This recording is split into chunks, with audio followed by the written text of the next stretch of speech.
Social মিডিয়ার চোখ ধাঁধানো Glamour আর আড়ালে নিখুঁত জাল। চাটগাঁর প্রশাসনিক ও প্রভাবশালী বলয়ে দীর্ঘদিন ধরে চলা এক হানি ট্র্যাপ চক্রের সন্ধান পেয়েছে পুলিশ।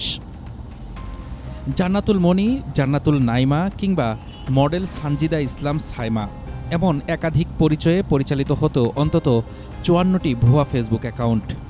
প্রযুক্তির সাহায্যে পুরুষ কণ্ঠকে নারীতে রূপান্তর আর আসল নারীদের সংগৃহীত ভিডিও ফুটেজ স্ক্রিনে দেখিয়ে বিশ্বাসযোগ্যতা তৈরি করত চক্রটির মূল হোতা জুবাইরুল হক জিয়ান। এই ডিজিটাল ফাঁদে পা দিয়ে বসেন চট্টগ্রাম মেট্রোপলিটন পুলিশের সাবেক কমিশনার ও বর্তমান এপিবিএন প্রধান হাসিব আজিজ। ৪ মাস ধরে চলা এই যোগাযোগের এক পর্যায়ে ধারণ করা হয় ব্যক্তিগত ভিডিও। অভিযোগ রয়েছে, সাবেক এই কমিশনারকে ব্ল্যাকমেইল করে দীর্ঘ ১.৫ বছর সিএমপির বিভিন্ন থানায় বদলি ও পদায়ন নিয়ন্ত্রণ করেছে চক্রটি। তথ্য অনুসন্ধানের নাম এসেছে সিএমপির ২ শীর্ষ কর্মকর্তারও। পাঁচশাইল থানার ওসি জাহেদুল ইসলাম ও গোয়েন্দা পুলিশের তৎকালীন পরিদর্শক বাবুল আজাদের মাধ্যমে এই ফাঁদ আরও ঘনীভূত হয় বলে জানা গেছে। তবে অভিযোগ অস্বীকার করেছেন সংশ্লিষ্টরা।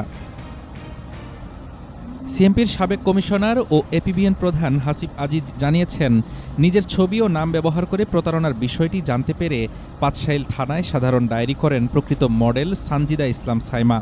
উল্লেখ্য, অভিযুক্ত জিয়ান ২০২০ সালেও এক শিল্পপতি পরিবারের পরিচয় ব্যবহার করে গ্রেপ্তার হয়েছিলেন।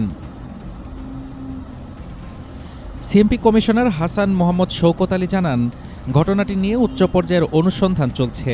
অপরাধের সত্যতা মিললে জড়িত কাউকে ছাড় দেওয়া হবে না বলে জানিয়েছেন তিনি। হ্যালো, ওয়ালাইকুম আসসালাম। আচ্ছা, ওই যে জয়নাল আবেদিন রনি বলতে একটা ধরা পড়ছে না, আওয়ামী লীগের সহসভাপতি, ওইটা ওই যে তোমার ওখানে যে মার্ডার কেসে, ঢাকা এয়ারপোর্ট মার্ডার কেসে তোরা সোনে অ্যারেস্ট করছো নাকি? আচ্ছা ঠিক আছে। আর ওই যে হ্যাঁ কারেক্ট, আরেকটা হচ্ছে ওরে তুমি ওই যে পতেঙ্গা থানা ভাঙচুর ছিল না ৫ তারিখে, ওই থানা ভাঙচুরের যে রাজনৈতিক মামলা আছে ওইটার একটার মধ্যে দিয়ে দাও, সারা কিছুদিন থাকুক, ভিতরে থাকুক। ডিজিটাল যুগে ভার্চুয়াল পরিচয়ের আড়ালে লুকিয়ে থাকা এমন অপরাধ চক্র প্রতিরোধে প্রযুক্তিগত তদারকি বাড়ানোর জোর দাবি উঠেছে। প্রযুক্তির অপব্যবহার করে শুধু ব্যক্তিই নয়, প্রশাসনিক সিদ্ধান্তেও প্রভাব ফেলার চেষ্টা চালিয়েছে এই চক্রটি।